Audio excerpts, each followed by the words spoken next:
a man should really respect what Volkswagen has built during the 2000s.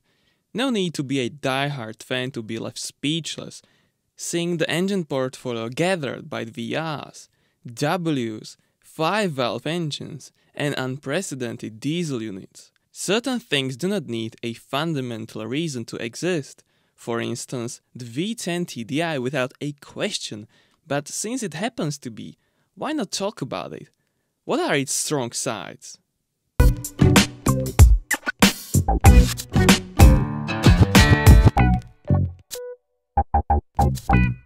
The era of Ferdinand Piech, the grandson of Ferdinand Porsche, is unforgettable time for Volkswagen.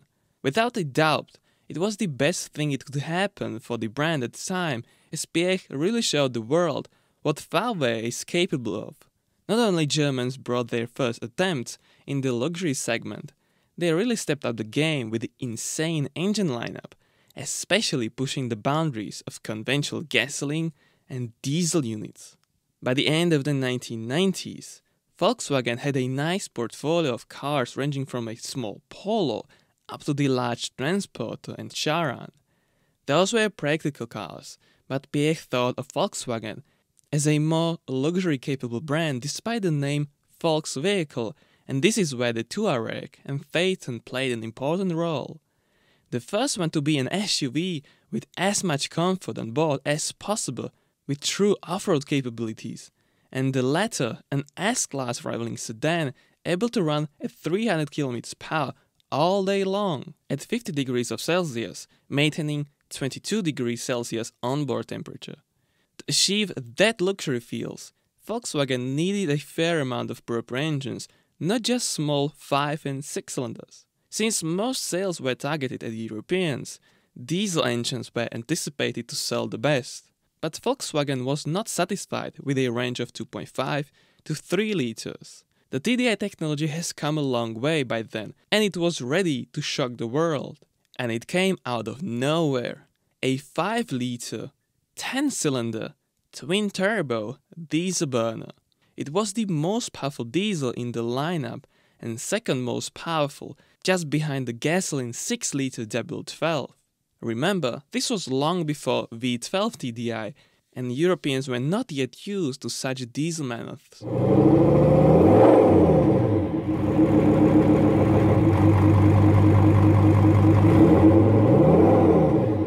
The first look at the V10 TDI reveals the very same bore and stroke length, compression ratio, stroke ratio, and cylinder volume as the 2.5 R5 TDI. Moreover, the 88mm cylinder spacing and 144mm rod length were also the same as the 5-pot, and as a result, it may seem like twin-merged 5-cylinders. It's evident that Volkswagen used many of the dimensions of the 2.5, but plenty of the physical aspects are unrelated and simply different. The 5-liter block is distinct right from the core. As a 3-piece design, it consists of the aluminum engine block, which are the cylinders, and a cast iron tunnel crankshaft carrier split into an upper and lower part. Cylinder liners were not present thanks to the plasma sprayed coating. The cylinder angle was Volkswagen typical at 90 degrees, which required crank throw offset by 18 degrees to even out firing intervals, as a 10-cylinder needs to evenly fire every 72 degrees. The crankshaft was made of forged steel as well as diagonally cracked connecting rods, and a counter-rotating balance shaft was fitted as well for extra balancing. It uses tungsten weights for space savings and drives the oil pump in a 2-piece aluminum baffled oil pan as well.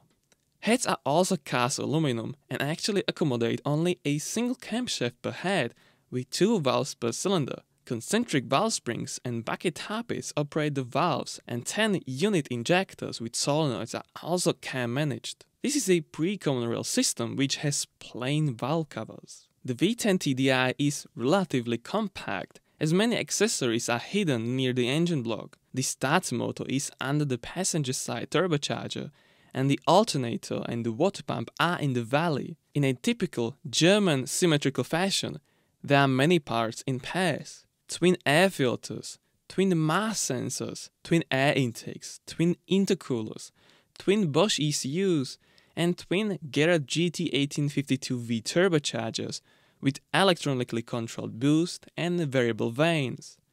There are even 2 batteries. Mechanics really love this power plant.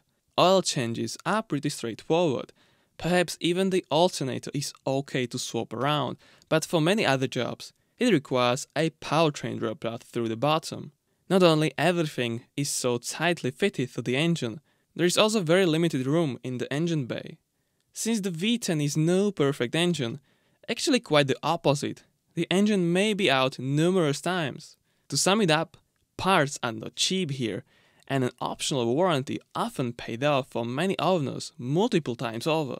Thankfully, the valve train is gear-driven and service-free.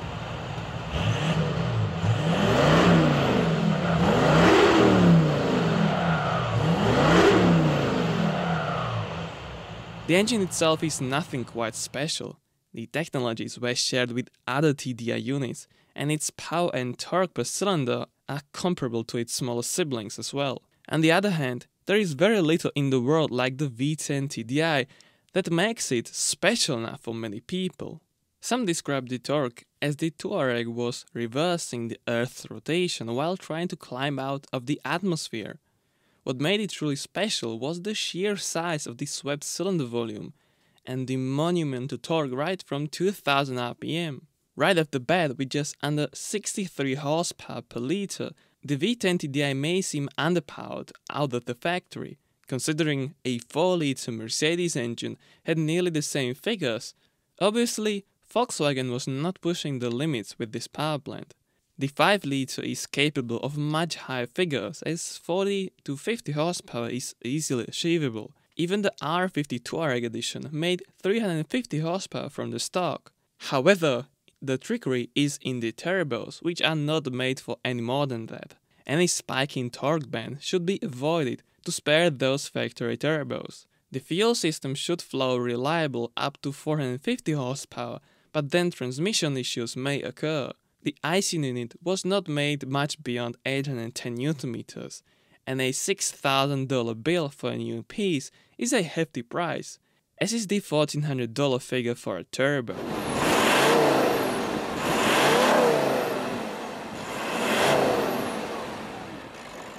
It's nice to see the Touareg with the V10 other than the Phaeton. It would hardly fit anywhere better than in the Touareg with the Torsen-based all-wheel drive, the electronic air suspension with 15 cm of adjustable height, an off-road mode, and an electronic center and rear diff lockers. It was capable enough in off-roading, but strong enough to be rated at 3,500 kg in tow. And with enough ballast for grip, it can pull a Boeing.